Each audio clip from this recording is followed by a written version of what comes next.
Hey everyone, David here. I'm following up on the Breckenridge series.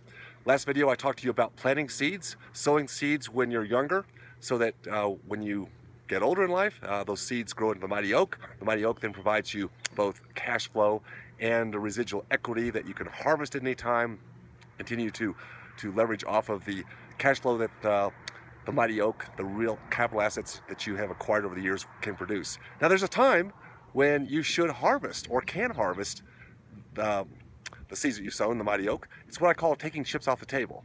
Now, if you're a younger person, understand the concept, but understand if you're younger, you're growing your assets, you're still sowing seeds, you probably don't have chips to take off the table yet. That's okay. That's okay. Just understand the process here.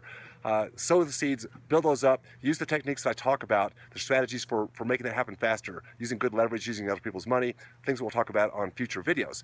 But for right now, just understand the concept. There's times to take chips off the table or take equity off the table. For those of you that have some equity in some various aspects, that could be a home, a personal residence that you don't need anymore because your kids are gone. You don't need the square footage.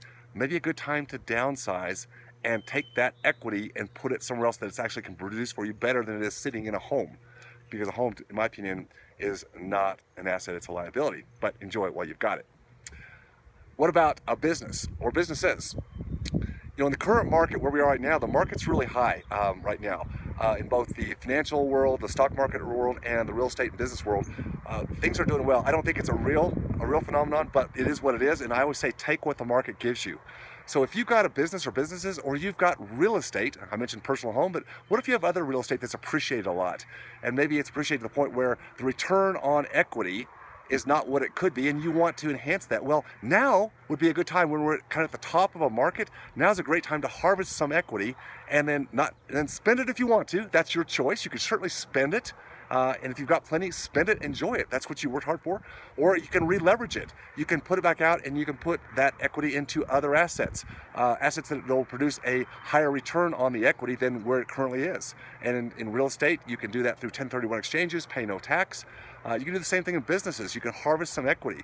You could either sell out a business completely. You might consider bringing on a financial partner and selling out and taking some chips off the table. There's a right time to do everything, and you have to be strategic. You have to do it on purpose. Don't do anything by accident, but just consider the opportunity. A lot of people that I know right now that are in my age generation that have chips on the table are taking them off right now and going, in many cases, to cash or other liquid investments. Why? We're setting up for the next reset. See, the markets always cycle.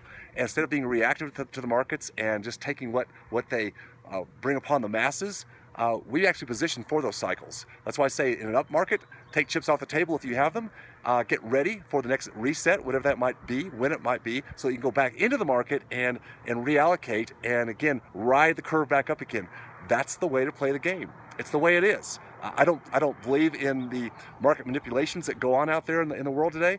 But you know what? You take what the markets give you, utilize those, and learn through other people. That's why I love being a part of mastermind groups. This is the exact message that I gave to my Collective Genius group just a few weeks ago.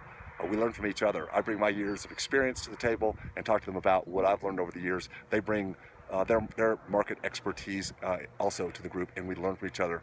Form a group, be a part of a group, learn from others. Don't live life in a vacuum. All right, that's this lesson. I'll talk to you soon. Remember, always stay focused on your freedom.